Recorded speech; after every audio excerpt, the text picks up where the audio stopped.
All right, so let's work on the navigation menu. So the first option is to check, is to see what kind of designs our theme might provide. So have you thought about which of these you might like to look at the site? Yeah, Is I already picked that one. this one? Okay. Hmm. We can also determine if we want the light or dark skin. And so we can stick with light. Top bar is a no, I assume, unless you want your social media links up there. Might be helpful. No. Okay. Um, I cool. don't know what a top bar is. Top bar, like you see how this is as like a top nav. Oh Here, yeah. let me pull up an example. One with a main navigation here, and then the top nav uh, up here. But sometimes you might see these with little social media links or email information, phone numbers, just like little quick contact us. So that's often built into the theme. It depends on the design of the theme, but yours in this instance has that option. Do you want to enable I it? do not want that. Okay. Some of them have a different display. Once you see how the nav bar locks in, Hmm. so it's one design, but once I start scrolling down, then it locks into a different design, or it just stays up there. Some pages it stays right where it is, and I can scroll down and I don't see it anymore. I have to go to the top to get back to the nav menu. But this it sticks with you once you scroll down. In this instance, I'm pretty sure fixed on scroll means that it's always fixed as you see it now, and so that it's always locked in this exact position. Um, this sticky on scroll up is once you get past a point, then it slides into place. Um, and it might disappear until you start scrolling, and then it'll helpfully reappear, out bringing the navigation. It's slightly less. You have to actually scroll up to see it again, which means that it gets out of your way.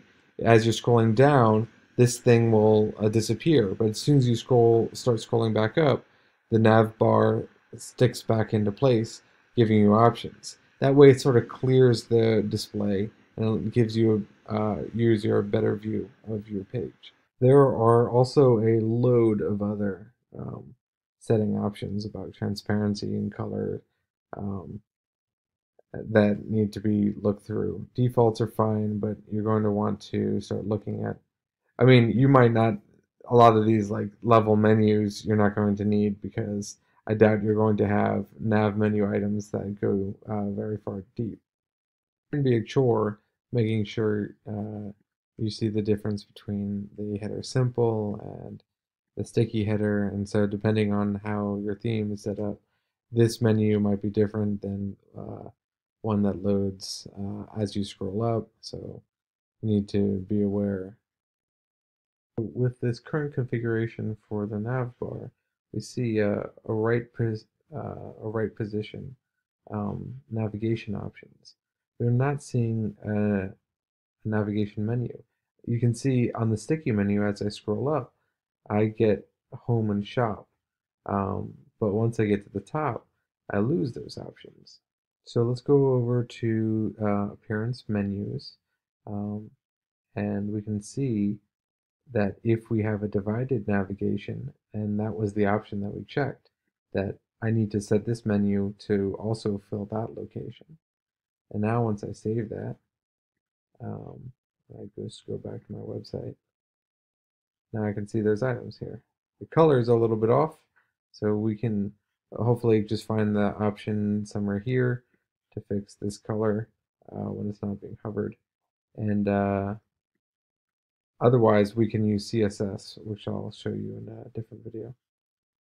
It is annoying that the contents of the menu are governed in a different location than the menu here, but sometimes that's a good thing because sometimes you want your menu to do more than just what your theme provides. For example, you might want every new page to automatically get updated and added to the menu, or um, uh, something that it automatically loads news stories, um, like in our school newspapers navigation menu. And so uh, the functionality is built into WordPress, and so that's why it's in under appearance and menus. That's not unique to any theme. WordPress demands that, but your theme can then add in extra layers of options, like how that menu is organized. Aware that you may spend a lot of time switching back and forth between which one you want, and then realize that the page setting themselves has their own that so that if your home page is set to use a certain type of header, even though you're changing the overall one, this particular page gets is overriding. So you have to keep track of multiple locations.